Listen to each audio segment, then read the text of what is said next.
Right. అంటే ఇప్పుడు మీరు మొత్తం కూడా అంటే ఈ సమాజానికి అంకితం చేసిరా మీ జీవితాన్ని మొత్తం? పెళ్లి కూడా చేసుకోలేదని నాకు తెలుసు. పెళ్ళి అంటే మన రాసిపెట్టి ఉండాలి. మనం అనుకుంటే కాదు, కళ్యాణం వచ్చిన కక్కు వచ్చిన ఆగదు కాబట్టి జరిగేది రాసిపెట్టి ఉంటే ఖచ్చితంగా మరి కక్క ఎప్పుడు జరుగుతుంది. వస్తుంది, కళ్యాణం ఎప్పుడు వస్తుంది?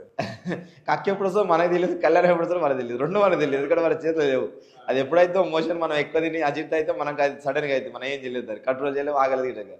అలాగే మన కళ్యాణం కనుక మనం చేసుకుంటే ఈ టైంలో అంటే ఎవరు రెడీగా ఉంటారు కదా. అది టైం గడియలు రావాలి, ఆ టైం వస్తే ఖచ్చితంగా అవుతుంది, అంతే. మన చేతిలో ఏమి ఉండదు. రైట్. మరి నిన్ను అర్థం చేసుకున్న భార్య దొరుకుతుంది అనుకుంటున్నావా అన్న?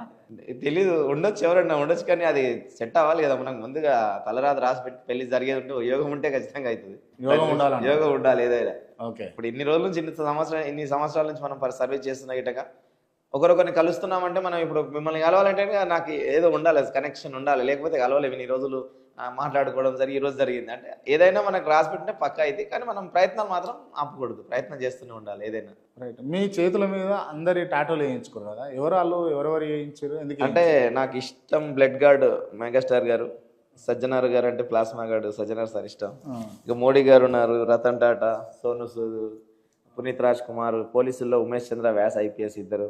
వైఎస్ఆర్ గారు అంటే నాకు బాగా ఇష్టం, ఆరోగ్యశ్రీ ఆ పథకాలు, కడమ్మ నాన్న, అట్లా ఇక ఇష్టం అనుకున్న వాళ్ళందరికీ టాటూలు వేసేసుకుంటారు. అంటే సజ్జనార్ గారికి మీరు బాగా దగ్గర, మీరు బాగా క్లోజ్గా ఉంటారని తెలుసు నాకు.